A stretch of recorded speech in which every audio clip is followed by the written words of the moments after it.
Welcome to City News at 6. I'm Nima Rajan. 9 days after voters hit the polls, it seems British Columbians finally have a result in what was the closest provincial election in recent years. Our Jack Morse joins us now in studio with an update on who will forge government. Jack. Well, thank you, Nima. In a surprise turn of events, David Eby's BC NDP has won their razor-thin majority, but the question now is, will it stand? Election BC's final count currently has the NDP at 47 seats, the Conservatives at 44, the Greens at 2. David Eby did claim victory in a statement late Monday, saying the Lieutenant Governor has asked him to form government. Now, that's after flipping Surrey-Guildford, a hotly contested riding. The Conservatives led by 103 votes at the end of election night, but it emerged as the closest riding after when absentee, mail-in and other special ballots were counted.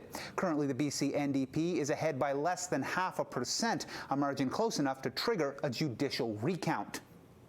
Also falling under the threshold, Kelowna Centre, where the BC Conservatives lead.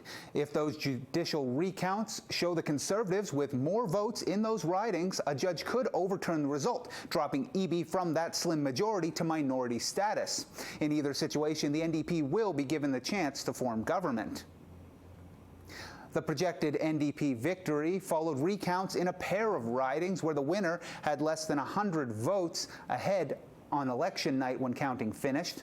That's Wanda Fuka-Malahat and Surrey City Centre. The NDP captured both. The NDP's final standing is 47. That's the magic number, 50% plus one of British Columbia's 93 total seats, the slimmest of majorities.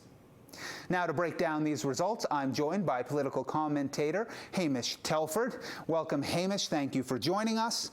So 2 ridings we talked about are within the threshold of judicial recounts. How likely are those results to change? I would not expect the results to change. I think Elections BC obviously does a very thorough, careful job of counting the ballots. But because the margin is so close, we need a second authority to verify that count, and that's the judicial process. So I think this is more verification rather than changing the results. Now, the BC NDP have their razor-thin majority. What challenges do they face going ahead trying to form government? It's huge if they have this razor-thin majority of 47 seats.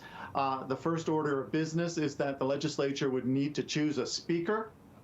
Typically, the speaker comes from the government side of the legislature, so if the NDP give up one of their 47 to become speaker, then we would have 46 people on the government side and 46 people on the opposition side, meaning that the speaker would have to involve him or herself in breaking tie votes in order and to move legislation forward to pass legislation.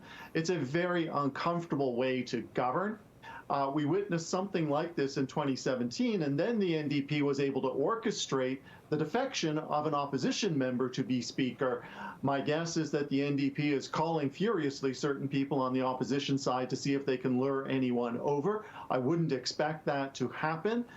Constituents have just voted these people in to serve them as party members. I think they would be disappointed if one of their members just elected defected to serve in that role, as was the case back in 2017. So very, very difficult to govern, right? If one MLA missing a ferry could bring the government down. Now, the Conservatives obviously are in second place now. If they wanted to challenge these results, do they have an avenue for that? I really don't think there's a legal avenue to challenge the results once the judicial recounts have been completed. I think really for the Conservatives, you have to focus attention on the legislature.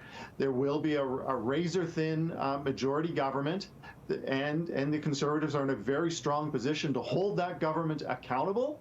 And possibly to bring it down in a vote of non-confidence. That's where I think the Conservatives really need to focus their attention, and I think that they will. I saw a tweet today by the Conservative campaign manager saying that he observed the BC elections recount and he was satisfied with the results.